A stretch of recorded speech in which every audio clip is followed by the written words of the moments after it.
Mr. Coadic, how did you become interested in information science? My interest in information science came when I was in charge in the Ministry of Education in the 70s of policy research in the University of Quebec in Canada. If one defines science policy priority area of research to assign credits and manpower to recruit, it is also concerned about the information produced by and for the science involved, its communication and its use. And this is the program of information science. Now, tu veux qu'on recommence? Yes, and could you tell us what were the most important steps in your career in information science? Two steps are important for me in my career. The first step was my stay in as research assistant in the 78 in Case Western Reserve University at the School of Library Science and Documentation and the Center for Documentation and Communication Research at Case. Yeah, I had a mentor, William Goffman, and I have the opportunity to talk with Jess Scherer, Phyllis Richmond, Tefko Sarasevic. During this stay, I'm in the east of the United States, allowed me to meet Slameka, Zunde, Garvey, Dosola Price, and Small. And the second steps, I mean, for my orientation in information science was the stay at the Department of Information Science at the City University in London, which reinforced my commitment in information science. A thesis in 80 on structure, on dynamics and information systems confirmed that commitment and allowed me to start in 82 a teaching career at the Conservatoire National des Arts et Métiers in Paris. Mm-hmm. And after directing from 12 years the summer school in information science and organizing research seminar with the R&D department of the British Library, I get a job of full-time professor in information science in the Conservatoire. So the two steps are the States, Cleveland, and London, the City University, which determines my engagement in information science. You know? As a starting point, but later on. Later on? Yeah, c'est parti. So, in your opinion, as far as one can have an opinion about that, what did you contribute to the field of information science? Three ways, I think. First, at the French, in France, at the university level, France was far behind, academically speaking, from the UK or the USA. And when was that exactly? What? In 82. 82. Well, France was far behind, and my first contribution, I think, was to organize a political science program in information science at the academic level in France. If at the time in France you have only two professional schools in in the field of documentation. And at the university level, there was no any department or research group in information science. So this program was resolutely interdisciplinary, and we organized a field mobilizing organization in IT, in the IT sector, telecommunication sector, as well as in the social science and humanity sector. You know, its founding has led to the creation of a new section of recruitment in the of university teacher in France in information science. It was called information science, communication science. This program led we create a lot of jobs in this discipline, and we established university courses in the first, second and third cycle in the university courses. I published book for the Francophone world on information science, because I discovered that a lot of people in France was ignoring totally the concept of information science. You know, a book on information science, use and user of information, need for information, and statistics and mathematics for information. The other level, more technical, was the creation of the first electronic journals in French on using the video text mode. You know, it was an experiment, technical experiment. With the Minitel, you mean? Yeah, with the Minitel. Yeah, and we were working in collaboration with OCLC, which was interested by the experiment and by blend experiment in the UK too. The three. First, we were the third experiment in electronic journal in the world, but in video text mode, in Minitel. Okay, that's all. You know, so the three-way science policy program in information science.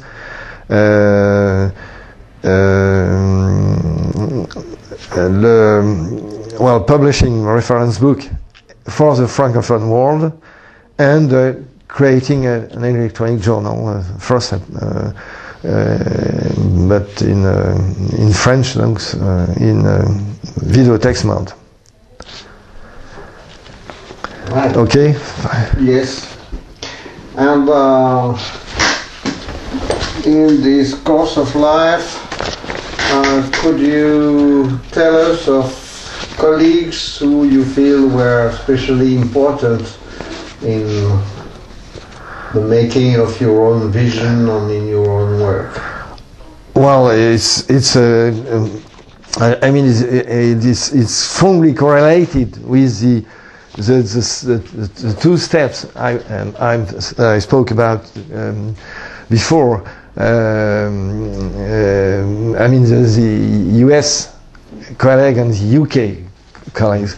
Well, the US, I told you about a number of colleagues from the States, and I won't be back to them. For British colleagues, my colleagues were coming from the City University and University College of London.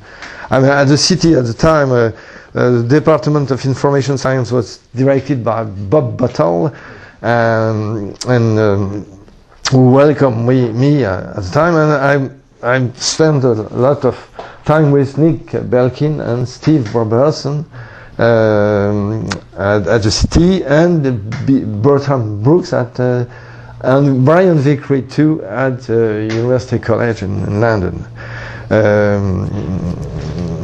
But you were visiting there, or? Yeah. Every year I spend about 1-2 weeks in Britain, in the city, using the facilities of the city, the library and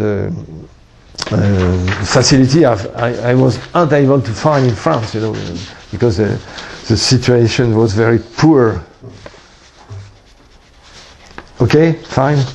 Yeah, very fine. And more generally, what would you consider the most important achievements or misachievements of information science? What is the significance of information science in the overall scientific panorama?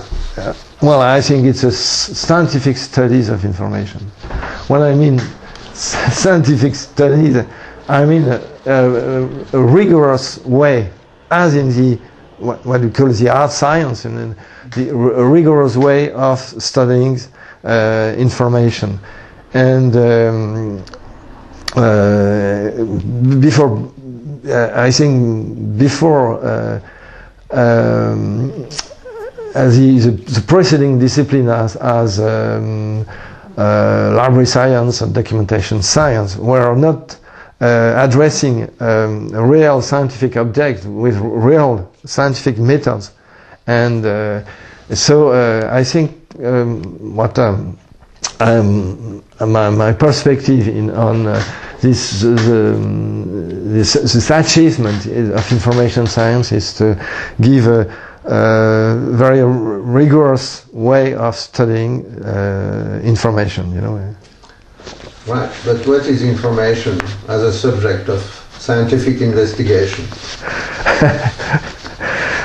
Well, I think information, and some of my colleagues from I joined some colleagues from US, UK, as Borco, or in England it was Brooks, about the definition of information as the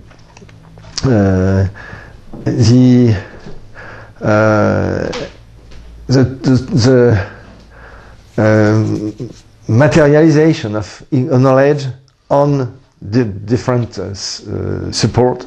The first support was being paper, and presently electronic support.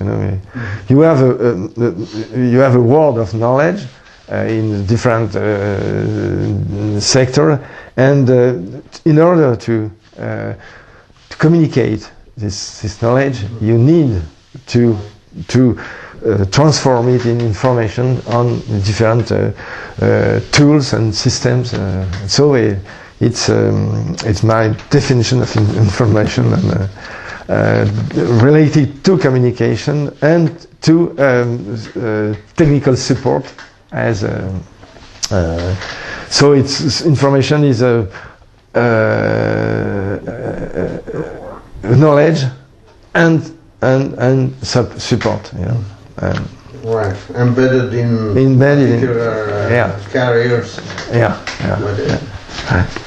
Right.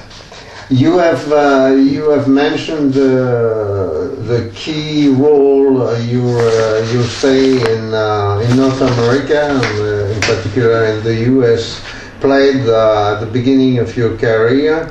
In this connection, we may wonder whether the American Society for Information Science and Technology now has been a resource for you, has played a role in your own work, or not? Oh yeah, sure. When you are looking at the time and presently looking at the panorama of professional society and scientific society in the information sector, I mean the leading news journal is, and I was coming at the beginning. I don't precise that I was coming from the chemistry field, and in chemistry, the leading journal was the American Chemical society journal, ACS, you know, and so I mean, if you want to do science, go to the States. I mean, it's really the country where science is well done, and so it's not surprising that the journal in these different science are first quality journal, the leading journal. So you need to. You cannot do information science without reading JSIS first and then JSIS after. Yeah. And what about journal of documentation then? No, well, I mean the second. If I was, you ask me to make a classification of journal, historically, I mean, it was preceding the JSIS, and it's a second, I mean, important journal in the field. But it was, and it is, I think,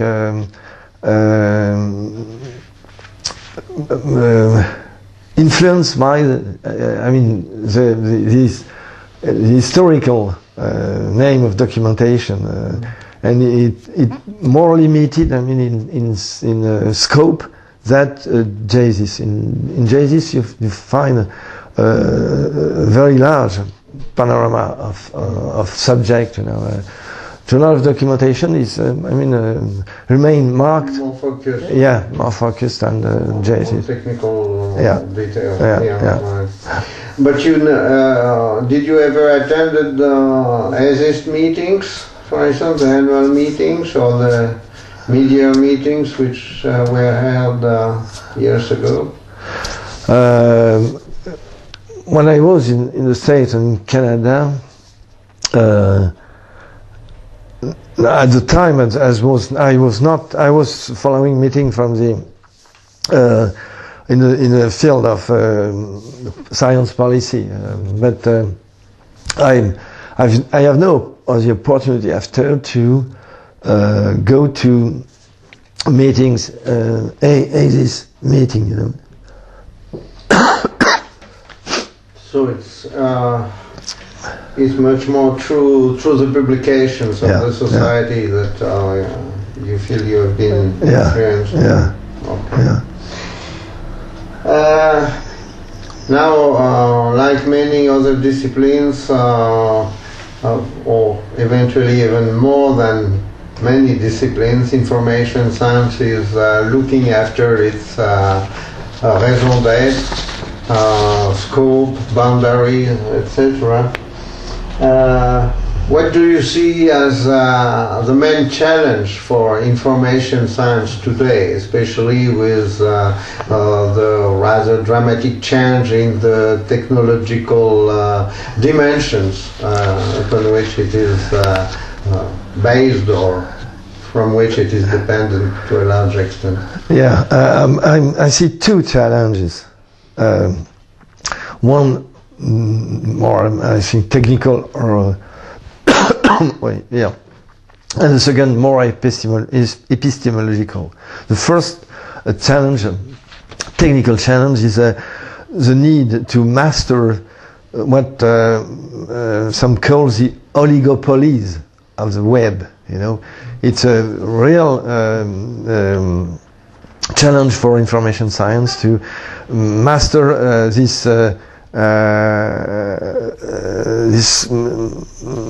huge tool that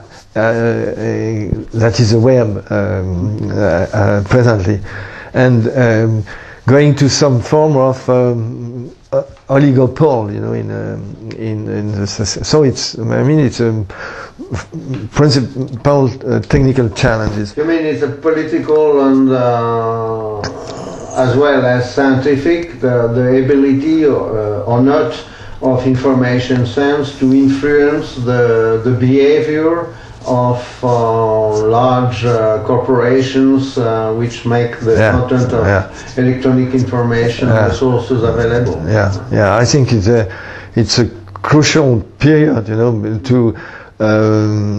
to master this huge domination in some form of communities, by the way of very very strong technical tools, and so information science, I think it's the only discipline able to capture this the sociological and political dimension and the technical and scientific dimension of this oligopole, web oligopole, you know.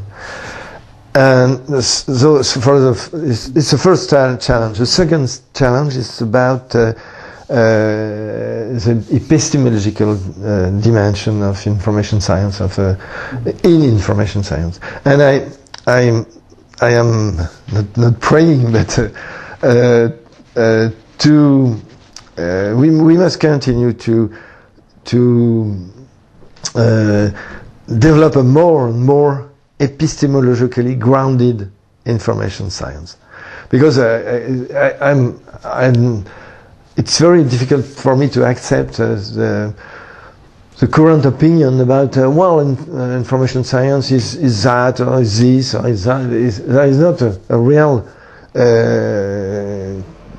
consensus on the object of information science, for example, and at the difference of other science where there is no controversy, about the object. I can speak of chemistry, for example. So and we need to again and again made that information science be more epistemologically grounded, a real basis and scientific basis of. So I'm very interested in developing and proposing to our successor to develop a profound reflection of epistemological nature about information and information science. Right, but in fact, the very name of information science was proposed to some extent as a means to establish the discipline as a scientific discipline in the community of scientific disciplines. So on this was in the late 50s, if I correctly remember. So considering the present situation, there has been mixed up success in this effort. Yes, but I think where does the weakness in this grounding, epistemological grounding of the field comes, in your view? I think what is characterizing the information sector is a rapid development of techniques, methods, and so we spend a lot of time developing system and application and soft, hard for information system, but I am always surprised by the fact that there is no philosophical reflection, for example. When you look at the courses in information science, there is not a very strong courses on the philosophical and epistemological aspect of information science. No philosophical reflection. I mean, but I do well understand was a reason, because we are attracted by techniques and method application. So, but we need to develop a reflection, and at the starting in the information training. I mean, to have course on philosophical aspect and information. Yeah, that makes sense. Okay, yeah, and what would you tell younger scholars, beginners in scientific studies, to attract them to this field of information science and to make them excited about the opportunities it can offer for young people in the more or less remote future? Yeah. Well, if using a sort of comparison with biological science, for example, if I understand that a young scientist chose to go to the biological science and to study microbes and or other objects, because it's the objective is about the human life, and so I think I can do this comparison with information science, and I would for young people I would say, if you want to embrace the noble task of organizing human knowledge, the noble task of organizing human knowledge, go to information science, because it's really, when you study information, you study human knowledge, and indirectly you are contributing to a better organization of human knowledge, the same as the biologist is contributing to better organization, comprehension of human life. So I think it's for me, for young people, I say, if well, I was attracted, and I think they will be attracted by studying information, because it's more noble task. And I think there is other noble tasks, but I think it's a more noble task if you want to, if you are interested in human knowledge. So go to information science. Right. And have a good life in the information. meantime, it's an old dream of humankind, organizing knowledge.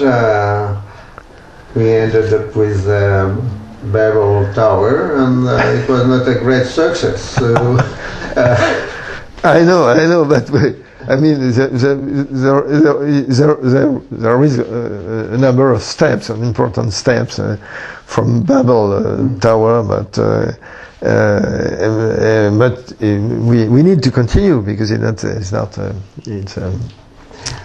To conclude, I would like to ask you how you see the situation of information science in France and in continental Europe in general. You have stressed that when you started in this field, France at least, and probably other European countries, were very much behind the US and the UK. Do you see a change in this respect? Is information science taking more importance and recognition in the scientific scene in Europe? Well, first in France, because in Europe I will give you some reflection about some countries, but I know not very well the situation in every European country. Well, in France, I think our heritage, I mean, is a very conservative and centralized heritage in France. So it's very the lack of autonomy, for example, of French university is not in favor of developing new fields. And information science is a new field, and it's difficult to enter in the group of very strong but ancient discipline that characterize the academic French system. You know, we rely on this discipline as history or traditional chemistry, physics, and but new discipline as information science have difficulties to find their place in the concert of discipline. So, I mean, in France, France would never be a leading country in information science because of these centralized systems and conservative scientific. Universities got, at least in theory, an autonomy, so the situation might change. I hope so, but I think if you must measure the strength of the centralized system, a very bureaucratized system. You know, it's very difficult to. It's a sort of blocking system. It's difficult to escape from the system. And well, I hope that the autonomy will be the rule. But in Europe, I mean, a lot of countries are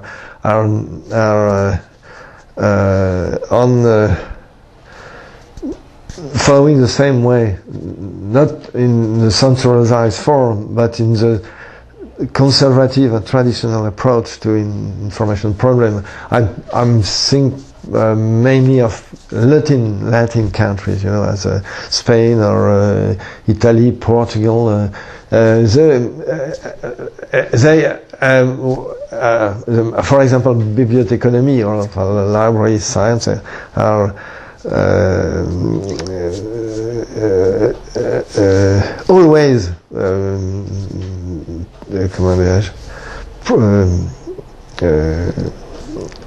always you find in the cursus of some university this biblioteconomy appellation, and library science, you mean?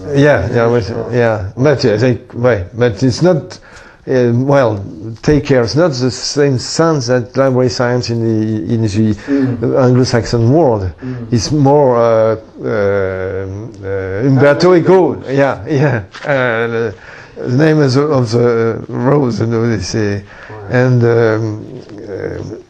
it's a sort of gang of no, comment dire. They are unable to escape from this vision of the information world. So when you go to the north, I mean Germany or the Scandinavian, you again, the Anglo-Saxon spirit is present. So.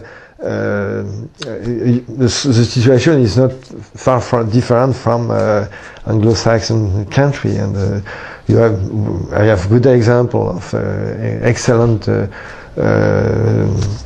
training center or research center in the North European region, but I am not able to give you example of good training and research center in the South Europe, in South Europe. Yes, in my opinion. But, all right. So, to conclude, you are calling for an information revolution in Europe. Oh yeah, but well, let's before the political revolution in Europe, and I think perhaps a more federal Europe will smooth en fait the panorama, and because there is, I repeat, an important gap between the south and the north, not the south of the world, but the south of Europe and the north of Europe. So the only solution is a more federal organization, political organization of Europe.